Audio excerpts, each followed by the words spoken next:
Welcome to Hand Therapy. I'm Tom. And I'm Dom. Today we're going to be talking about the achy thumb, especially right through this area here.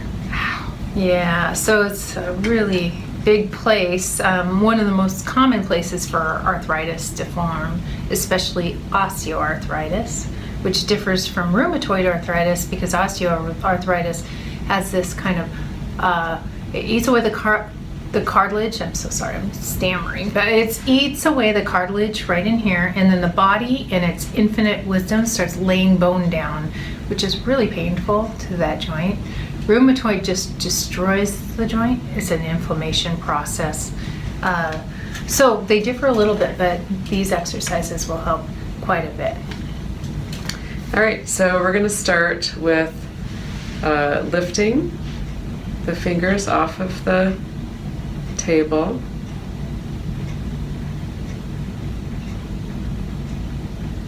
The reason why we're doing this is because I'm mesmerized.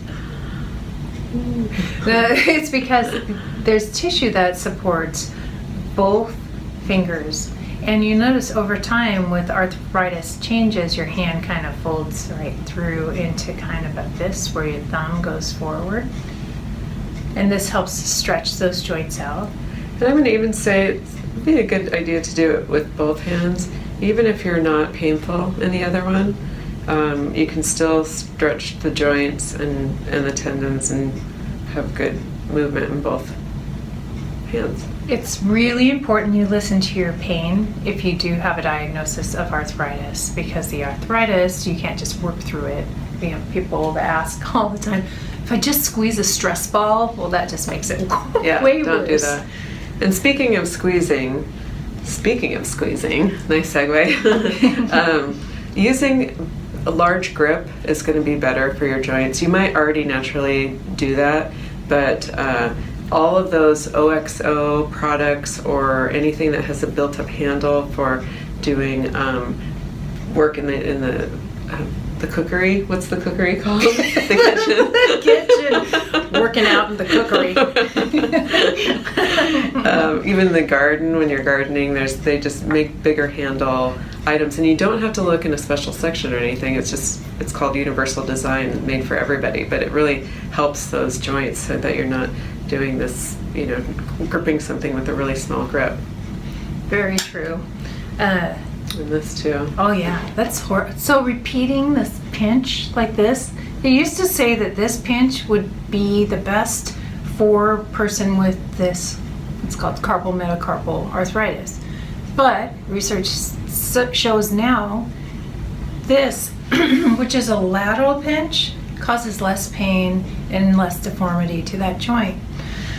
Next exercise that we're going to show you, and this is for if you have your fingers, and I can't make them do this, but they're naturally bending towards this part of your palm. If you would do this, but your fingers actually do that. Mm-hmm.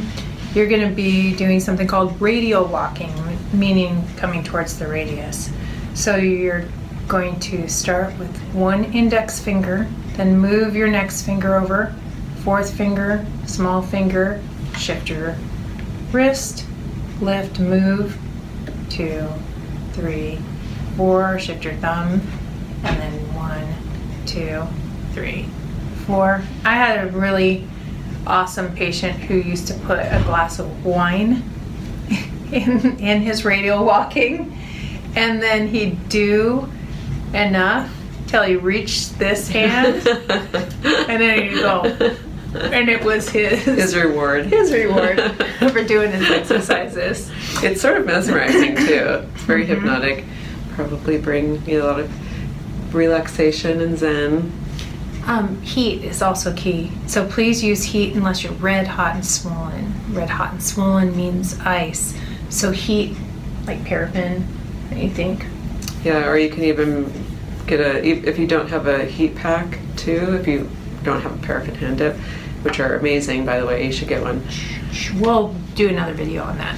But you can even get a sock, like a tube sock, fill it with rice, tie the end, and then that's your heat pack. You pop it in the microwave for a minute, squish it up, pop it in for a minute more keep repeating that until it's warm all the way through, and you can wrap it right around your thumb.